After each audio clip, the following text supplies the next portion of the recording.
I am Sinbad, the wanderer of seas. Come, sail with me through the 7 voyages, told in the timeless spirit of Eastern tales. One thing puzzled me: everyone, young and old, rode horses without saddles. I asked the king why they didn't use saddles. He replied, "Saddle? What is that? I've never heard of such a thing." I offered to make one for him so he could experience its comfort. He agreed. I requested wood and a carpenter, sat with him, and taught him how to craft a saddle.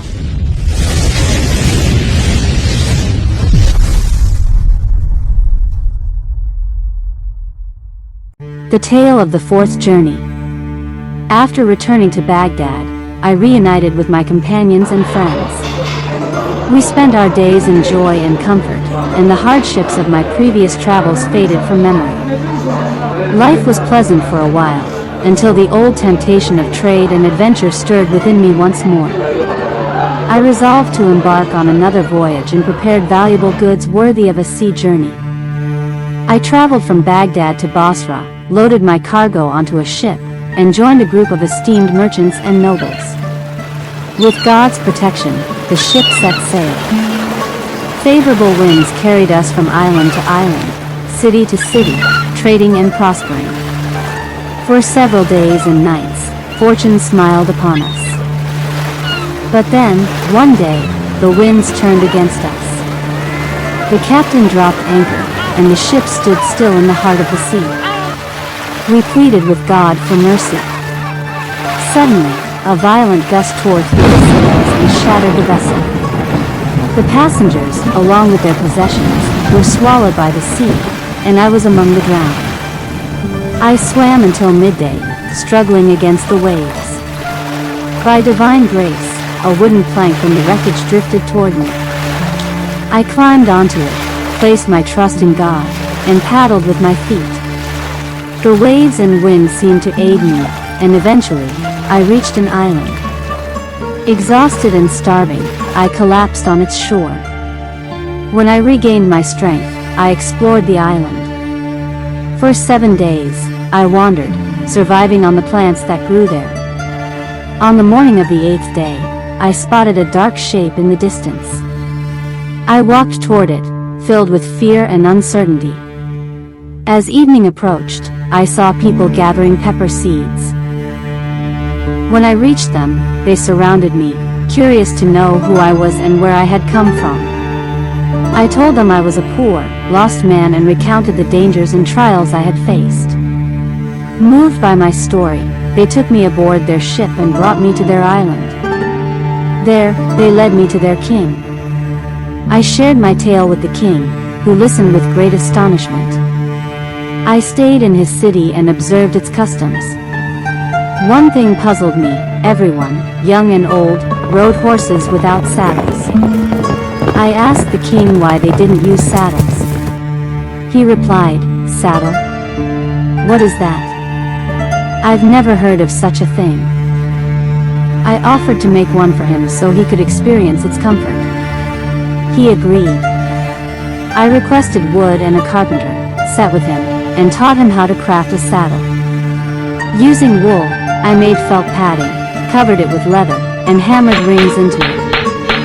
I then asked for a blacksmith and taught him how to forge stirrups. He made a large one, which I polished and adorned with silk straps. I chose one of the king's finest horses, placed the saddle on its back, and fitted the bridle. When I presented the horse to the king, he was delighted. Upon riding it, he was overjoyed and rewarded me generously. His vizier, seeing the king's happiness, asked me to make a saddle for his horse as well. Soon, other nobles and officials requested saddles, and each showered me with wealth.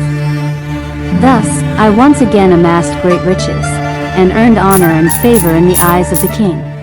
One day, a merchant ship anchored near the island. As I watched it from afar, a deep longing for my homeland stirred within me. I approached the king and humbly asked for permission to return home. He granted it graciously. I became acquainted with the crew of the ship and loaded all the wealth I had accumulated during my time on the island.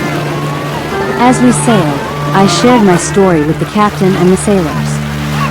They listened in awe, astonished by the trials I had endured. Together, we journeyed from island to island, city to city, until we finally reached Basra. I stayed there for a few days, and then continued on to my beloved city of Baghdad. And thus ended the strange and wondrous events of my fourth voyage. Tomorrow, when you return to my home, I shall tell you the tale of my fifth journey. As on previous nights, Sinbad the sailor ordered that 100 mithqals of pure gold be given to Sinbad the porter. The porter returned to his home, spending the night in joy and celebration.